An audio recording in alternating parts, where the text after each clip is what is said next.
Welcome to our continuing series of virtual voices focused on the United Nations Sustainable Development Goals and hosted by World Information Transfer.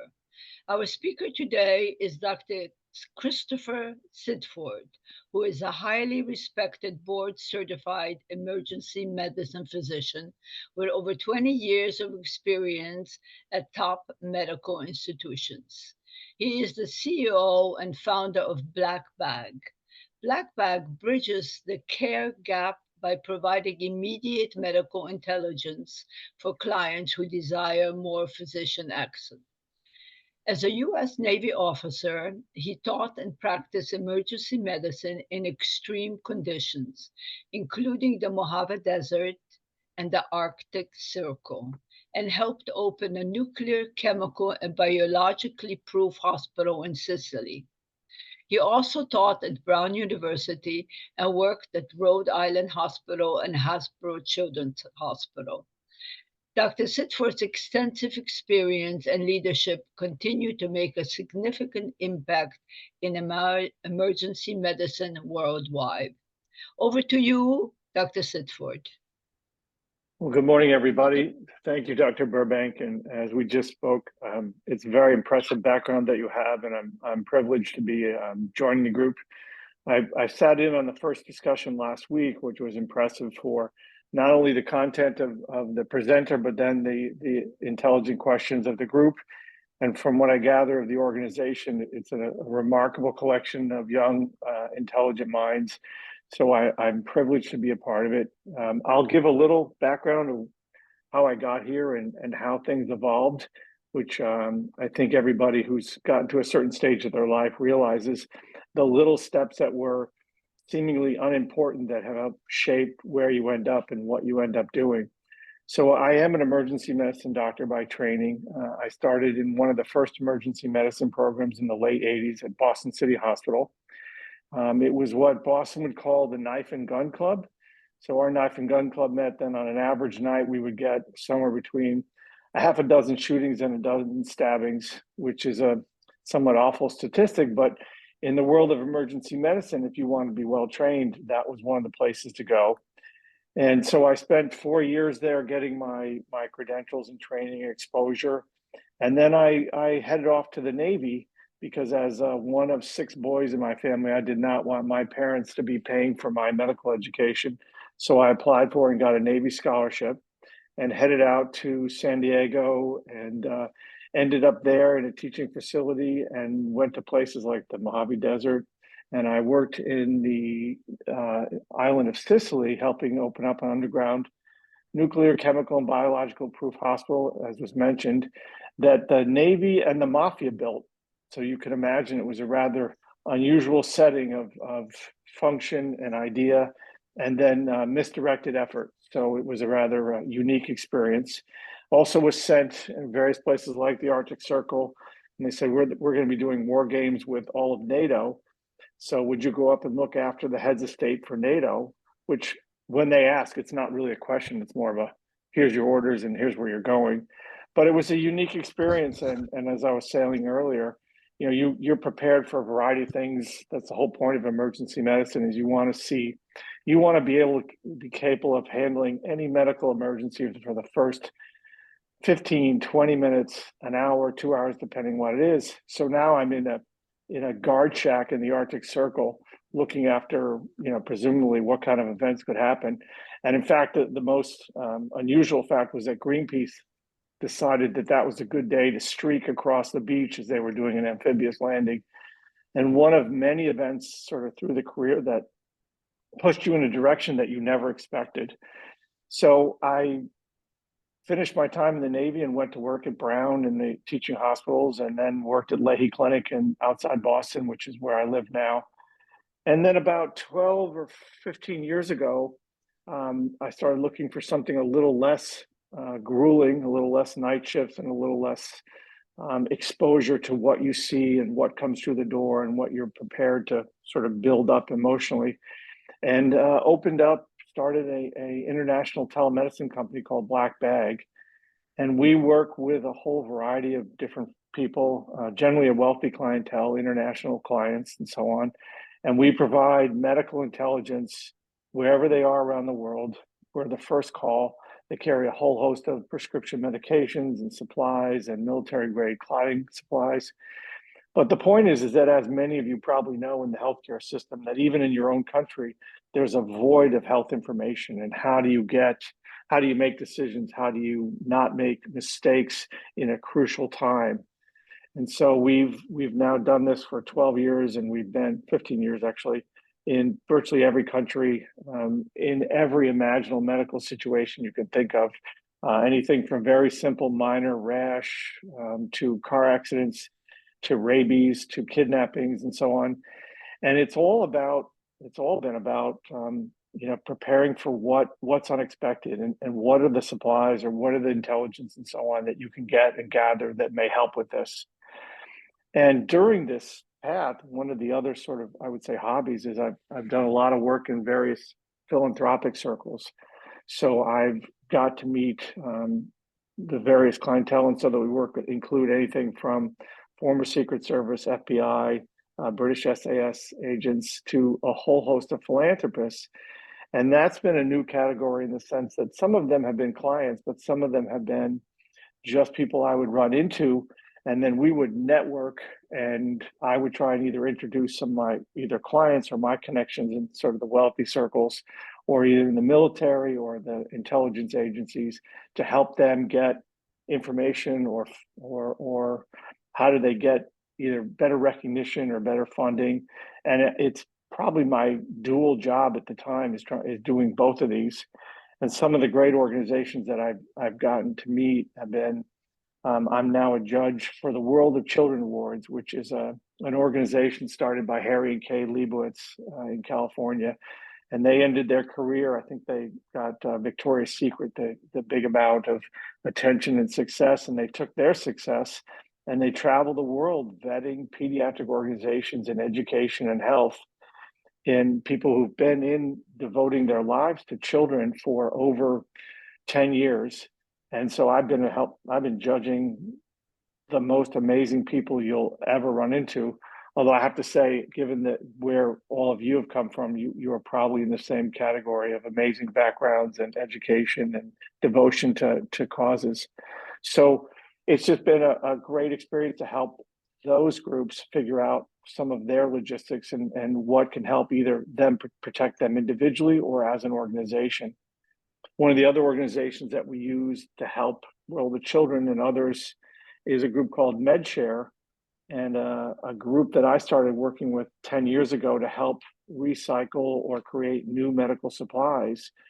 And what they basically do is they gather used or new medical supplies if they need, and they go to developing nations or war-torn areas like Ukraine, and they donate a 40-foot container of free medical supplies, enough to start a 20-bed clinic in a matter of days. And it can be more specific. So, for example, if there's pediatric issues that were happening and during Ukraine, they can handle those. And another, just an amazing group of people trying to create solutions, as you all know, in areas where there are so little resources and so little attention and so on. One of the other groups that I work with is Room to Read. John Woods is a friend and colleague and was also a patient. And he's the gentleman who started donating books in Nepal probably 15 or 20 years ago. And I think they've now built 15 or 16,000 schools and libraries, and have created these wonderful systems for education and scholarships for girls and so on, and getting the entire community involved. So just great organizations that I've been fortunate to work with.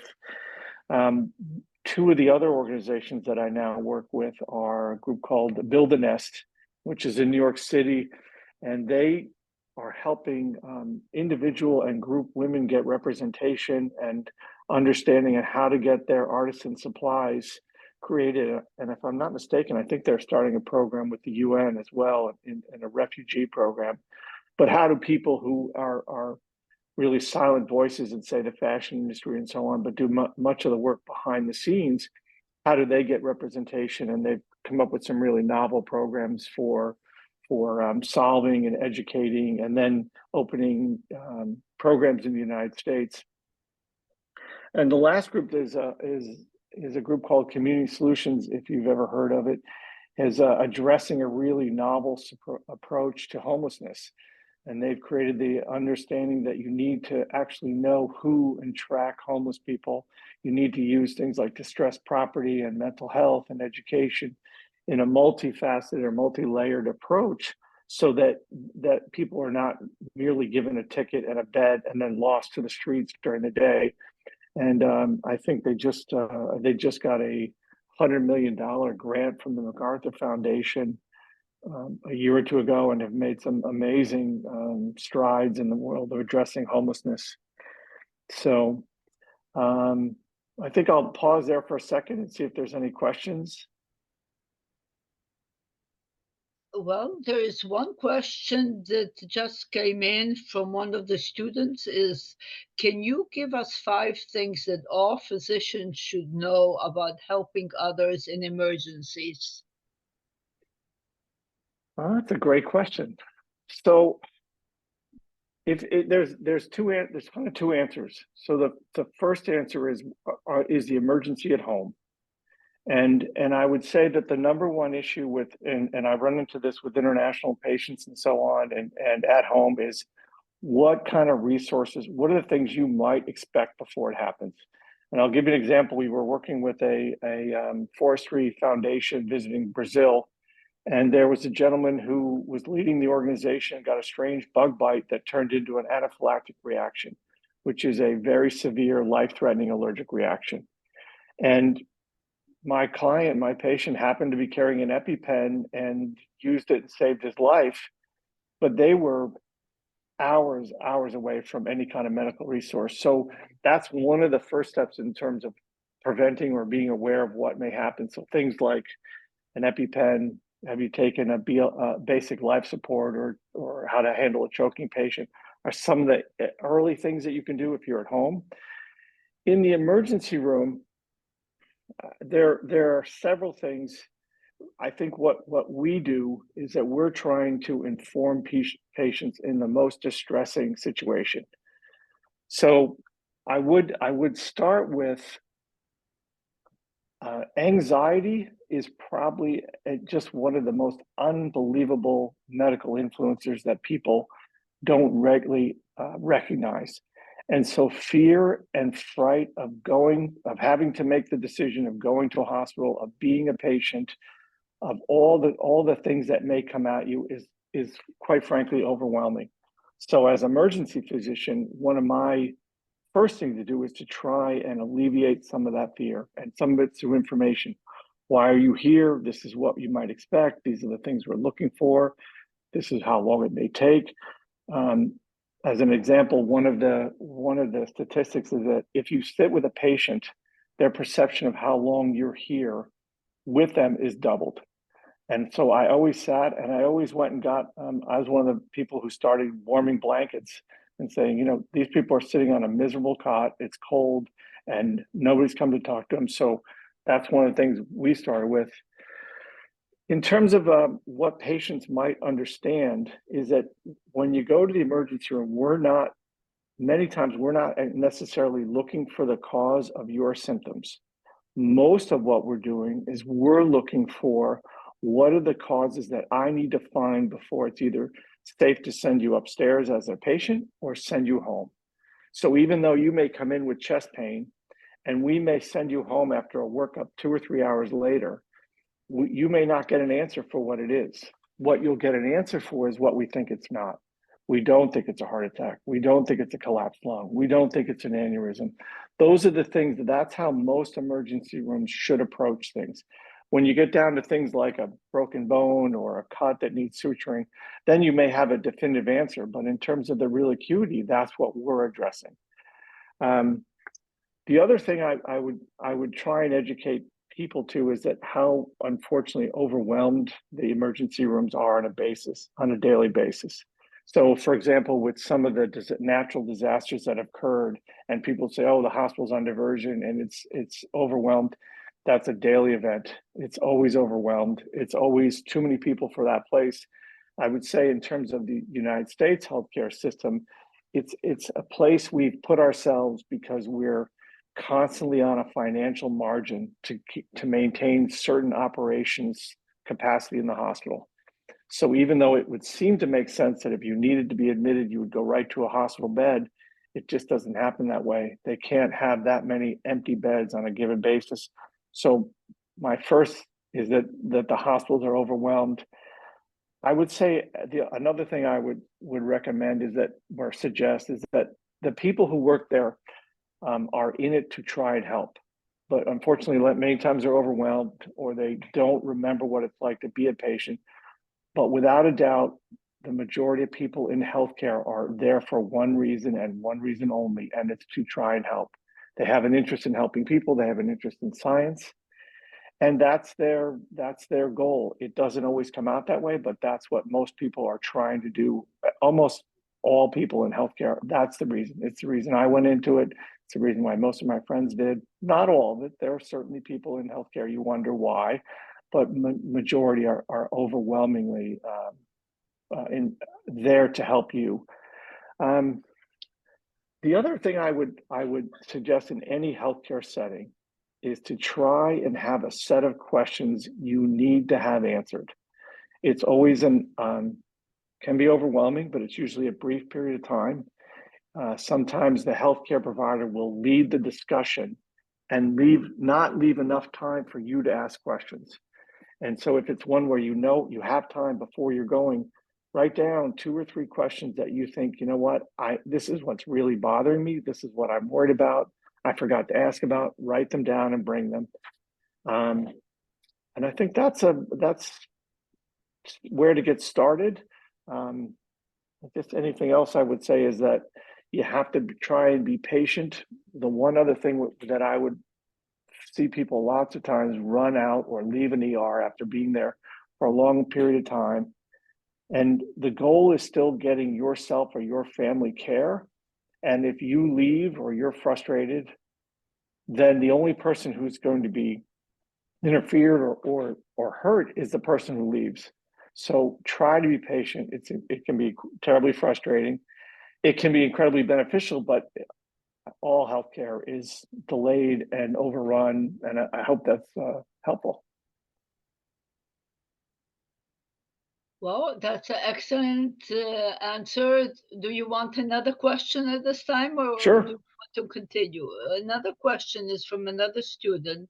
Is what are the most difficult conditions you have worked in, and what helped you with to keep a cool head and prevented you from an emotional burnout? That's a great question. So I would say the inner city of Boston, where I trained, was probably some of the most taxing conditions. The very first day I got there, I started in the surgical intensive care unit, and it was the month where Boston broke the record for the number of days over 90 degrees. And the hospital did not have air conditioning, which seems a little bit barbaric, but they did not have air conditioning. So the stress of an inner city ER combined with poor resources and challenges was one of the first, but I would give you some examples. So we used to rotate through with the emergency medical system. So we'd go out into the city of Boston with paramedics and EMTs. And I can remember doing CPR on a patient who had a cardiac arrest in places that were what I would say dangerous, or what we call shooting galleries for drugs and so on. And so you're worried about your own life in terms of gunfire or just the surrounding area. And I remember doing CPR, and we were up on a 4th or 5th floor, and we had to get into an elevator that only fit 2 or 3 people vertically. So we had to do CPR holding this patient up against the wall. And that was something that I had never seen.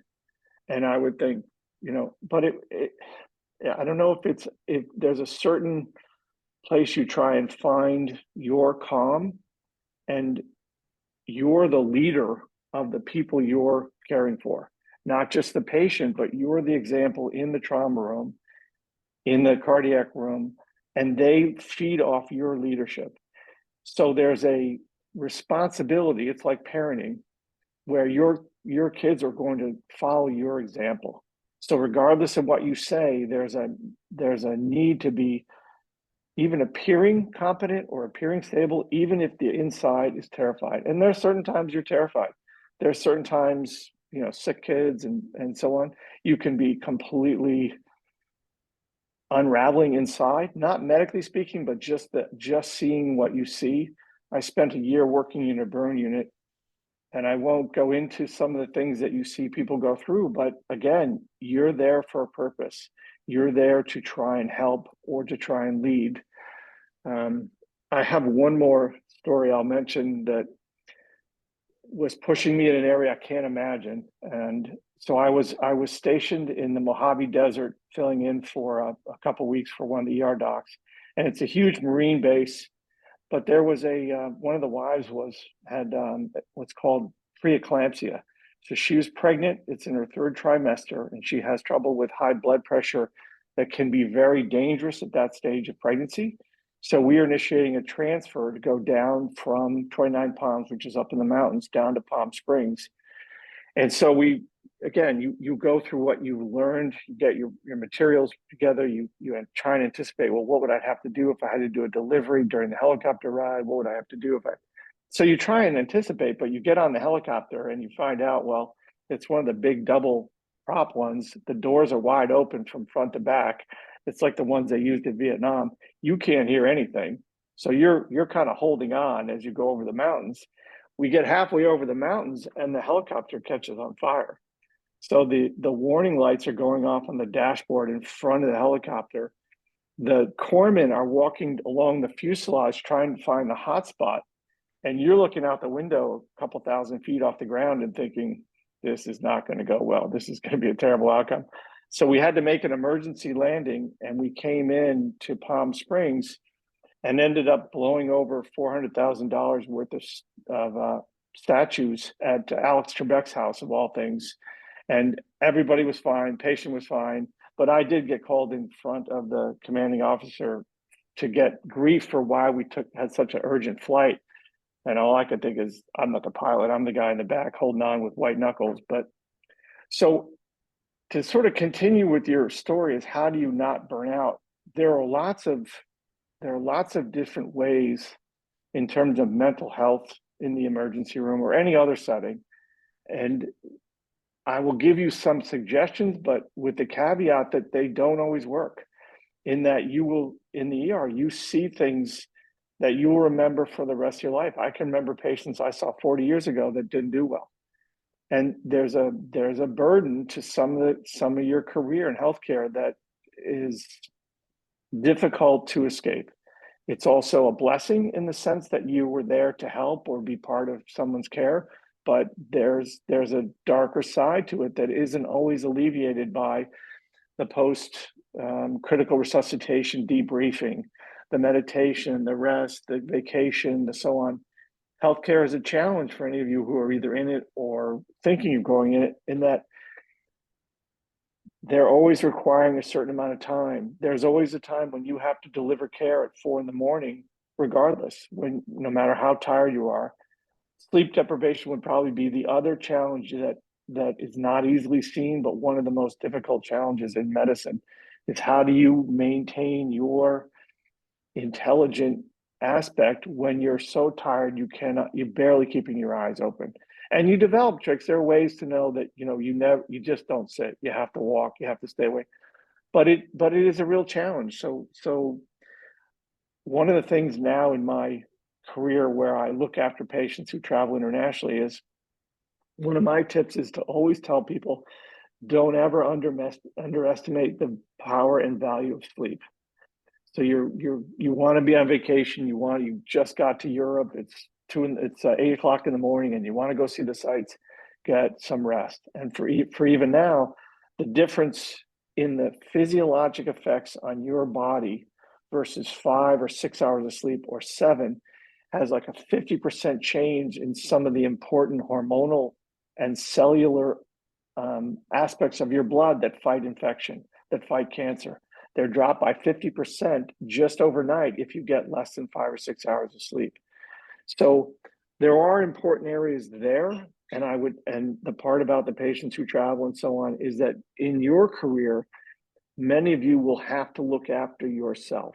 You'll have to consider yourself the CEO and focus on your mental health, whether it's physical exercise, eating well, or whichever, because those who employ you, and I'll use healthcare as an example, are not necessarily going to look after it. You are a person filling a shift, and you will have to defend your mental health, your career, your family, your parents in the same aspect I tell CEOs to do every day.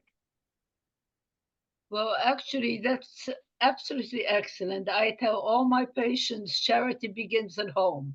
And now I see that our moderator, Susan Halleck, is here. So she's going to take over asking you the rest of the question. Thank you, Dr. Durbeck, and thank you, Dr. Sidford. Have you had emotional burnout, and how did you deal with it? And what are some unique challenges and learning experiences you encountered in the Mojave Desert and Arctic Circle? Anything to add on these topics before we move forward? Well, I'll just say that again, I mean, one of the reasons and I mentioned a little bit in the beginning, is that the other thing that helps is to follow a couple different things. One, I hate to make a Ted Lasso reference, but I'll use it but be curious about your own interests. Be curious about what you think is something new or different, and follow those things. Like this group of people, I would love to meet. I would love to find out more about them. I met Miriam, lovely, intelligent, articulate, fabulous background. I'm lucky to have met them, Dr. Burbank. I would love to hear more about what you did and where you've been. These are things that will help sort of inspire you. I'm guessing the same thing about the group here. How do you renew your energy or your creativity or your inspiration? And it's meeting people like those on the call here. I would say that the other thing is that some of the emotional trauma you will still carry. And I certainly had my version of burnout, which is one of the reasons I evolved to this career, is that at a certain point, it's one thing when you're 25, it's another thing when you're 45 or you're 55. Your body does not respond the same as it did when you were 25. You can't get by with 2 hours or 3 hours of sleep, or you have a family, or it's a different game. So you build in hoping. And in my case, I can't say that I went and said, wow, 20 years into this, I'm going to leave. It wasn't. It became 20, 25 years into it. And it's like, I need to leave. I need to find something.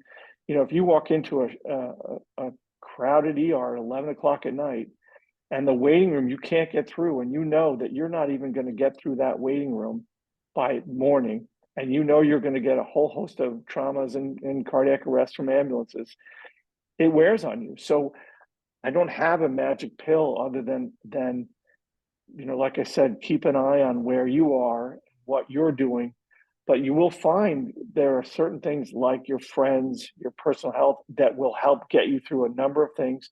And the other thing I would say is, if there are challenges, find help, speak to people. One of the great awareness issues with mental health around the Olympics or around professional careers and so on, it is a pervasive event.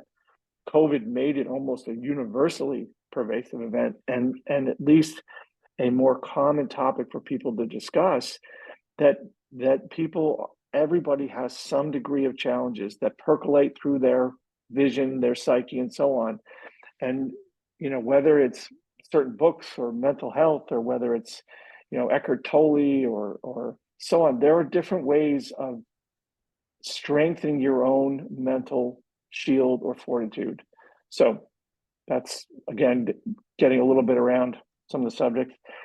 In terms of some of the places that you had to practice, isolation is a real issue. So you have to make decisions now about the medical patients you're going to transfer. So if I'm in inner city Boston, the only thing I have to figure out is whether someone's going upstairs to the operating room, intensive care, or some intervention. Whereas now I have to make that same decision in Sicily, but now I have to book and create a flight and figure out if they're safe enough to survive that flight. So patients that I'm evaluating even now, I had a patient with a heart attack in the Caribbean, I now have to evaluate in every daily event in the ER, you evaluate the patient, but if a patient needs to be transferred from another facility, you have to evaluate how sick you think they are, if it's appropriate for them to come here. But you also have to evaluate the physician who's calling you. And many of you in your career will figure out, you already know in a matter of minutes, when you're speaking to a colleague, how good they are at their job. And in healthcare, that's really important because you may say this person's on top of this case, they know what they're doing, or you may say this person has no idea what's wrong with this patient and we'll take the transfer. And now I have to figure out, now I have a patient who's in Aruba, I have to figure out what the French-speaking cardiologist has decided, who did a fabulous job with a heart attack patient. Now I have to talk to the patient and explain to them what it is they have, where they're going, and arrange a medical evacuation with an air ambulance. But I have to also decide is how sick are they to need to get off the island? Quite sick, they need a cardiac catheterization. But are they safe enough to survive the flight? Is that airplane flight going to be more dangerous? And once they get going, where are they going to end up? The family wants to go back to Boston, but reality, we sent them to Cleveland Clinic in Miami because a 3-hour flight is a must. A 6-hour flight is a luxury. That extra 3 hours is not necessary for that kind of issue. One more issue about the Arctic Circle is the politics. You now have all sorts of different countries, different heads of states. You have to decide what's appropriate, who can go to a Navy hospital ship, who needs to go to a local clinic, who's covering what political agenda, and there are political agendas with some patients. One last case I'll mention in terms of some of the additional challenges. When I was in Sicily, you're essentially on U.S. soil on the base, but once you go out into the villages, obviously you're in Italy, and so there were patients that we had to go treat of our own who were so sick we would go try and see them wherever they're living. And in cases of a death, unfortunately, we had to go get somebody through traffic, through into a challenging area, and I won't go into what the specifics are. But we basically also had to figure out, well, we can't leave this young patient, where they are because they're now on foreign soil. And on foreign soil, there's an entirely different and rather aggressive approach to why a young person would expire, where we would transfer them under the sort of pretense that we were going to save them just so we could get them back to base so that they would then be in a U.S. healthcare approach to why and what and without ridiculous delays and so on from a foreign country. Thank you. The next question is around your role as CEO and founder of Black Bag. How do you envision the role of your company in advancing emergency medicine, and what innovative solutions are you most excited about in the field? It's a really interesting question. I would, as interesting as certain innovations are, there's a couple things. For example, I know it's going to sound silly, but the phone and the capacity to speak clearly, we have about 240 medical language translators, but the ability to communicate effortlessly is game changer.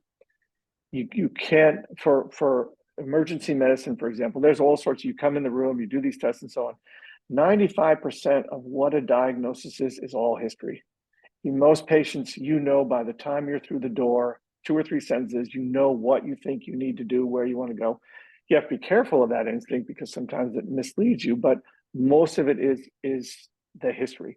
So the technological ability for me to talk to patients in the middle of the Serengeti on a live phone where I can see their face, and something as simple as an O2 saturation monitor and a pulse is unbelievably effective.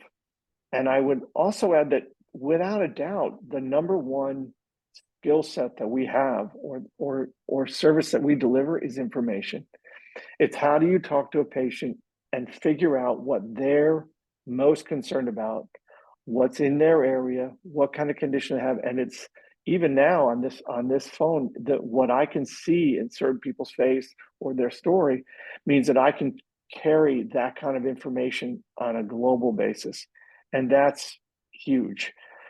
There are the next set of technologies, which is already available, are things like handheld ultrasound machines.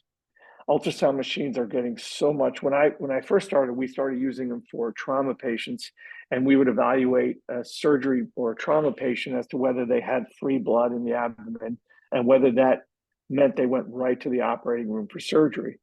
Now, the handheld units, there are so many different applications. One of the most, I think, one of the interesting ones is you can tell if somebody has a pneumonia better by ultrasound than you can by chest x-ray.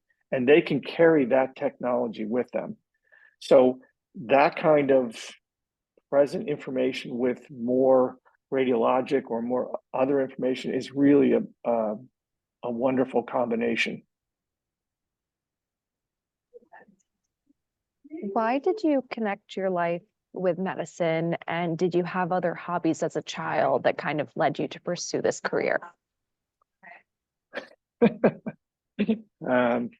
So, like I said, I have 5 brothers, and I have an identical twin brother who could literally get on here right now, other than he might not answer it the same. And it would take you a minute to get used to who's who. And my father was an architect, and I really thought long about being an architect. It was one of the areas, the art, the development, so on. And so until I was a sophomore in college, I was trying to keep both ideas to figure out which it was. Was it healthcare? Was it architecture? And I took the architecture courses in the higher level physics and so on. But there was something about, I did work in an ER summer nights to get an idea of seeing what it was like to be a caregiver. And I don't know how to tell you what it's like unless you do it. The good news is it's even better if you are a caregiver than watching. So, for example, one of the reasons I was an orderly or nursing assistant is I got to be part of the team delivering care, and is a great combination of science and investigation and almost mystery and helping people. And that was the ticket that sort of tipped the scale for me. Although there's certain times I wonder about it, but for the most part, it really is.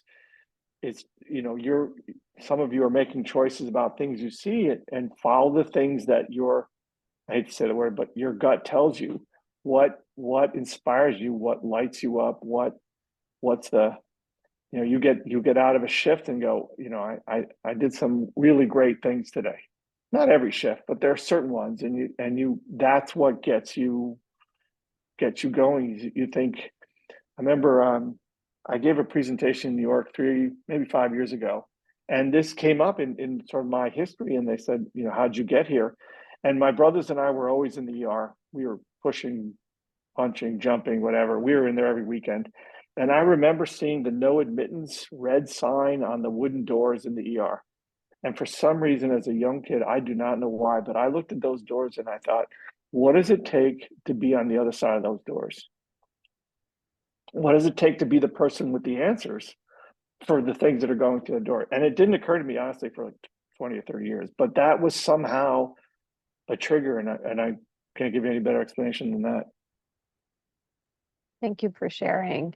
The next 2 questions are related to the media. So how do you think the media can effectively cover the work of health workers in crisis situations to increase public awareness and support? And would you have any advice for journalists covering stories from the medical care front? I think, again, lots of great questions here. I think COVID was a big wake up. I think it gave people an understanding of at least a better understanding of what it took to not only go to the ER, but to be at risk when you were there. And I started in the ERs when HIV was rampant, and we would literally be done with a case and we would be covered in HIV positive blood. You would be at a personal risk to go into healthcare. And again, it was just part of the equation. And I think COVID was a step up in terms of people realizing either their own personal experiences having been in an ER or having had COVID or having relatives and so on. I think there was a good generalized understanding that this is what people do all the time. And so as a journalist, I think the it's like the embedded journalists in war torn. I think that's probably the best way. I would also say that healthcare certainly has some misdirected players in the sense that whichever company, there's a lot of publicity about what people can or cannot do that isn't genuine. And it can be, the pharmaceutical benefit of a drug. It can be the, overreaching benefit of a supplement that just doesn't exist. So I think as a journalist, there are lovely, intelligent people that are trying to both expose and explain, but also to get to a truthful understanding of what it truly means. I'll give you one example. In when I was at Rhode Island, I was at the 6th busiest hospital in the country, and many times the nurses, who are, I would say, tireless champions in healthcare, not often recognized, many times delivering the actual care and so on. And the ER there was a pretty busy inner city. And if there were not enough nurses to fill the next shift, some nurses from that evening shift would be automatically compelled to finish and spend the night. So if you're a young mom or whichever in some family situation, you could go to work at 3 o'clock, and at midnight, someone could say, you're staying till 7 in the morning. And this happened on a regular basis for a variety of staffing issues. But the toll that would take for any of us who've worked a day and then said at midnight, you can't go home. I think that kind of understanding of what they do and relating those kind of stories are crucial. Have you faced ethical dilemmas in your career? And if so, how do you approach complex ethical issues in emergency medicine? You are faced with a variety of ethical issues. Most of them are who to care for at what level. How do you decide who should or shouldn't get care? And the reason, the ones that come up, I'll mention a couple of examples.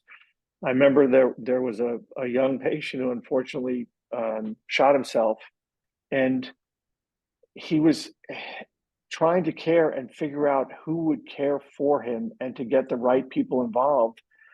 Was a huge argument within the emergency room. I won't go into the exact details of who wouldn't, but you're basically speaking for a patient who can't among healthcare providers who should know better. So it's not an ethical, it's more of a logistical, how do you argue with the very people who are meant to help? And the other scenario that was very common is what happens at an end of life or very serious condition when the directions on whether you should or shouldn't care for them for their betterment are confusing. For example, a do not resuscitate order that's out of date, or who's the actual family member that has the capability to say something. And I'll add a little twist to that. The HIPAA addition in the last 20 years, I think, has been in some ways a detriment, because it means that I can't get on the phone and call someone who hadn't thought of enough advance to have the right paperwork so I could talk to a parent about a child. So I think ethically trying to decide certain decisions when you know you're either being forced by a family member, when you know there's no medical benefit here, is, I think, one of the more challenging situations. And then there are certain areas where a hospital administration steps in and says, you have to make a certain decision you don't want to make. And one that comes to mind is I remember, I won't go into which hospital it is, but it was a winter night in a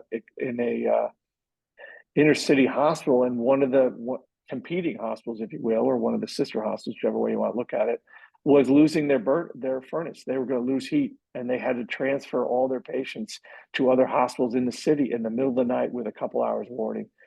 And I called as the ER, I got the first call. So I called the CEO of the hospital and said, well, we have an entire wing of the hospital that's about to open. We can swing staff. We can get patients here. Can we do this? And they said no. They were making a financial decision. They didn't want the patients. They didn't want to do the staffing, the whole bit. And there was nothing I can do about it. So you said and think there's got to be a better solution to this. Thank you for sharing.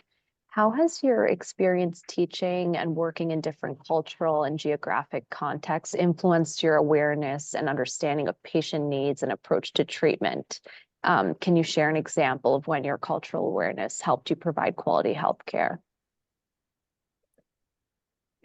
So I spent, I think, about 3 weeks in China on a emergency medicine exchange program, and we went through a variety of hospitals in Beijing, Shanghai, and some of the inner city or the interior cities and so on. And it certainly was eye-opening to walk into a waiting room with 1,000 patients, or to see the pharmacy that had a lot of traditional Chinese medicine and roots and so on, and herbs and fungus and so on, that had a very different approach to treating. So what I would comment on is that it's amazing the range of what we expect, for example, in the United States, of being the top tier and this and that. But the reality is that sometimes the most basic care and family situations are the best medicine known. And where we may have what I would consider some very advanced technological high-end healthcare, we also have remarkable gaps that we don't cover people, that we have people who are financially destitute. There's an unfortunate correlation with homelessness and some major medical event that patients couldn't care for. That shouldn't happen. You know, how we as a country don't consider that a right. And I don't mean that it has to be free. I've seen a number of different healthcare systems in different countries that are free, and free does add a different degree of less motivation, if you will. Even the military, when someone's not getting a financial incentive, the care is different. But I can't say that any of the different countries or programs that I've interacted with have the answer. It has always come down to a very focused and dedicated healthcare team at any level, and I've dealt with people in all sorts of, very remote. I remember taking care of a patient with unfortunately rabies in China, and the team was very dedicated. There wasn't much they could do, but they were incredibly dedicated. So that's sort of always the key for us. Thank you. What advice would you give to students interested in entering the field of emergency medicine or pursuing a career in healthcare in general? Well, a couple things. Have an understanding of what it takes to get there. And I mean that in the sense that if you want to be a pre-medical student, for example, how are you doing with the hard science classes like organic chemistry? It's not a necessity that you do really well. The only correlation that they can make is that if you don't do well, school is going to be really hard. It's already going to be hard. But if you go into the chemistry and biology classes and think this is too much detail and this is too hard, this may not be for you. But if it isn't, I would say get as much exposure to that. It doesn't have to be the career. You don't have to know what healthcare you want, but whatever you find exciting. If you're looking at the sports teams in the Olympics and saying, boy, look at all the sports medicine, and that excites you, then go find time with that kind of healthcare provider and get some exposure that isn't necessarily shadowing if you can do work. Get an idea of what it's like to be on the other side of that. It is better to give healthcare than to watch it, but it is still, what are you part of the team? If you're just intellectually interested, it's very hard to take that next step into what healthcare is going to be like. So any kind of exposure would be my advice as you go through. The other thing I do mentor a bunch of students from my college and so on. The other thing I would tell you is to carefully guard your youth. And what I mean is that I have students who are their second year of college. They're going to do research in some remote lab on some remote subject for their entire summer. That's not necessary either. Yes, is it part of it? Yes, maybe you may get your name on a paper, but you're going to be 22 or 23 once. So find time to enjoy your family, your friends, the weather, the time away, and then sort of keep a dual career of looking after where your healthcare may go. And enjoy the process. If you really want to be in healthcare, you'll get there. It may not be conventional, but you'll get there. If that's the person you want to be, if you light up at the idea of helping people, if you find science somewhat interesting in that wrap, then it may absolutely be the career for you. Thank you. How do you balance your responsibilities between teaching, mentoring, practicing medicine, leading a company? What skills do you find most crucial in managing all of these different roles? I don't know if I figured it out. Your family is an easy part. It always, there are certain things that make sense about when. The good news about what I do is I get a lot of flexibility. So I'm probably working till midnight or late every night, but there are certain things during the day I'll never miss. One of my sons was a hockey player and I went to most of his practices. So you prioritize the things that you are important. And I built into this position the ability to be flexible. There are certain patients and calls when I'm on that I have to take, but I built into where I'm going to be and what I'm doing the ability to answer those calls. And I have a team around me that helps. I have a critical care doctor, a pediatric ER doctor, wilderness medicine. I have people like a small ER to help me with those kind of resources when I need them. And so like I said this a bit earlier, but I will remind is that little steps help have the most amazing gains, way more than any large step I've made in a career. And the other thing which I'm surprised is that how much mistakes are opportunities. And it can be something where a certain evacuation company no longer provides certain information we need. And now we found out, well, there's a better one, or there's a better way to do it. And the way we put our kits together for 2 years is finding mistakes. And then inside every mistake is some opportunity you have to look for. Some setback in your career is an opportunity to look around, to think about. And I'm amazed at how much I have to be reminded of that. And I don't mean that to say that we keep making mistakes, but every time there's a challenge, a different patient request, there's something in there for us to pick up on. And I would also sort of throw in, and I mentioned the number of charities, is that, and I would say the group that we're speaking to now, there's inspiration to help you find new direction in the people around you. And so you have to go and enjoy that opportunity because it comes in different places. Very inspiring. Thank you. What characteristics or principles do you think are most critical for successful leadership in emergency medicine? Leadership principles or styles? Well, first of all, I hate to mention this as a skill set of mine, but I'm good at a shit show. It means that if the ER is going to hell in a handbasket and there's 3 trauma patients and a cardiac patient, you have to be comfortable with figuring out, not losing your head and where to go and what to do. And at the same time, you have to be able to balance staffing. You have to figure out how do you fit in the minor patients in the middle of all that who don't need to wait 12 hours. I don't know how to explain that unless you somehow get exposure. Maybe it's as an EMT, maybe it's a volunteer in the ER, but you have to look and go, does this make me excited? Does this make me want to be in this kind of setting? Or is this where I think, wow, I want to sit down and I want to read about this for an hour? Because there are so many different areas of incredible intelligence in healthcare that require a different skill set. There are people who sit and think and ponder, and I'm not that person. I'm the on your feet all the time. What do I need to do? Who's the next person? How good are the nurses taking care of that person? that I can trust them if I can go do this case before I do this case.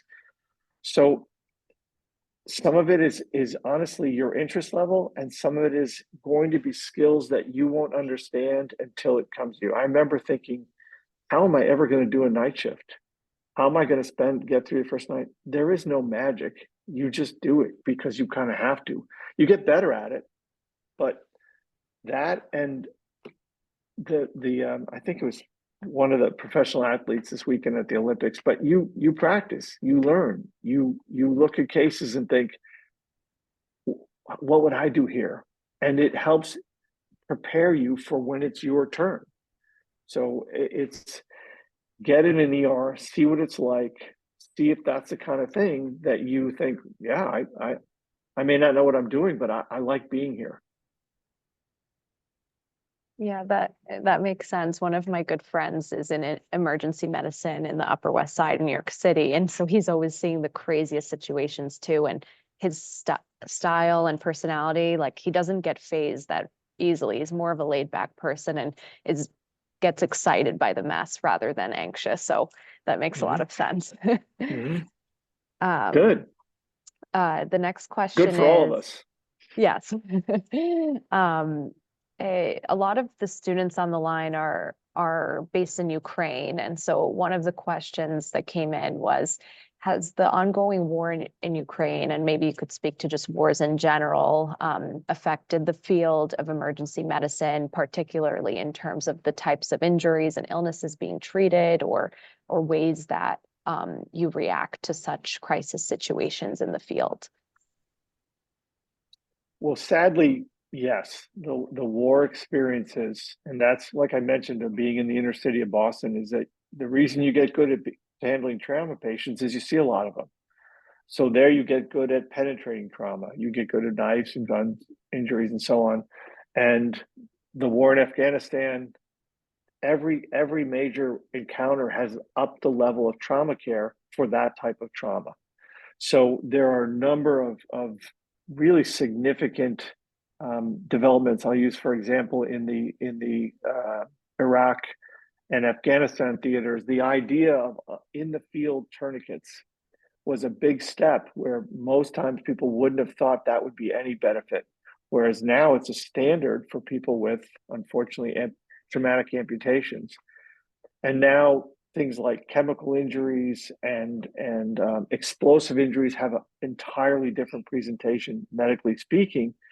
And so now the people who have been there in those trauma centers come back and bring their teaching to trauma centers in the U.S.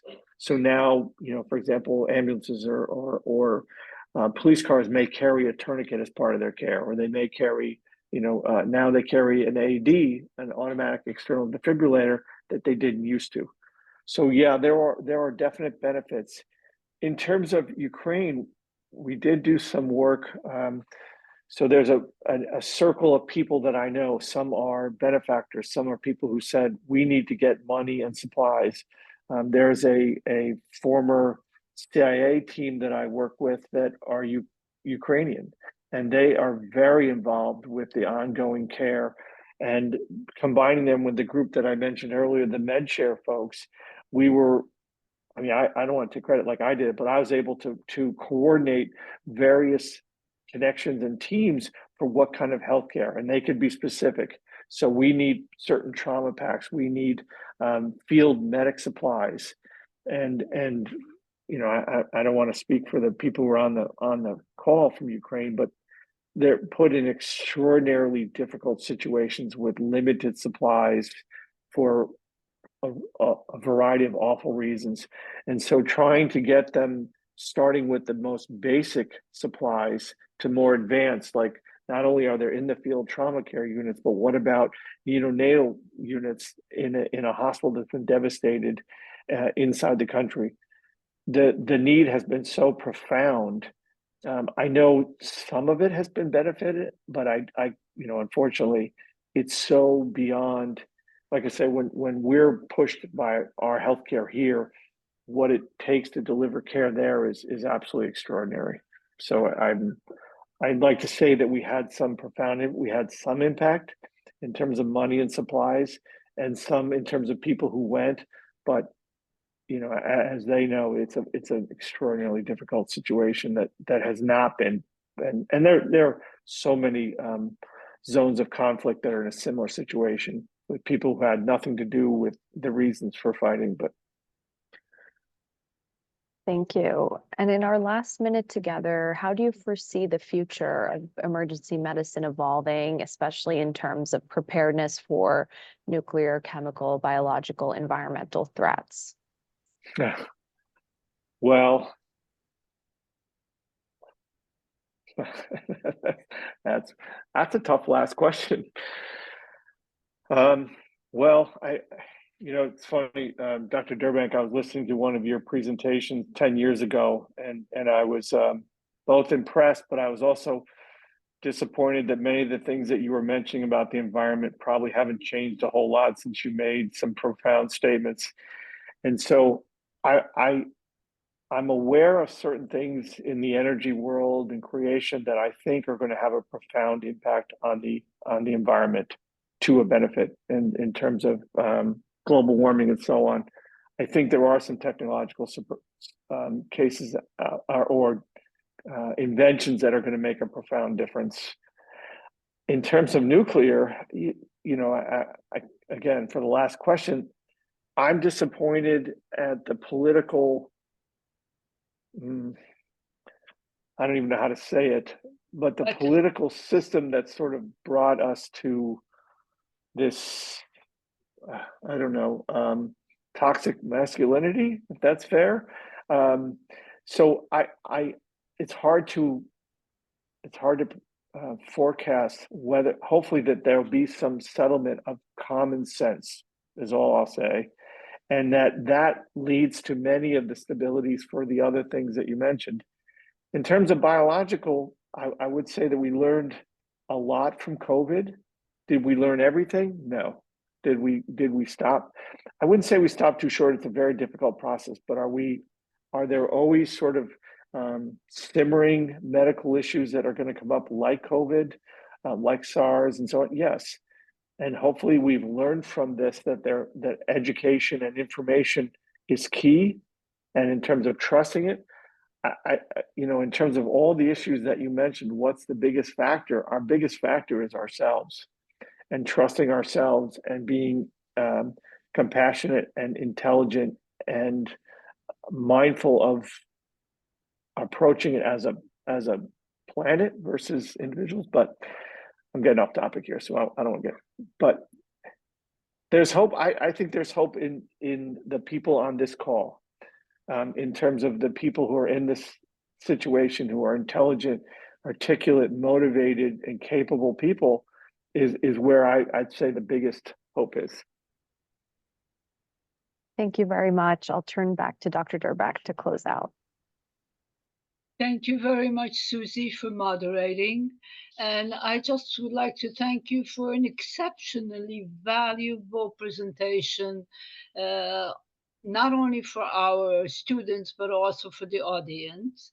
The other thing that I want to mention is that I'm glad that you have found a stress relief and pointed out stress relief suggestions for your audience. I do that all the time. And number third, I think that the political ramifications and the lack of resolutions of problems that have existed for some time since the World War II really will have to be addressed, and hopefully they will be in the future.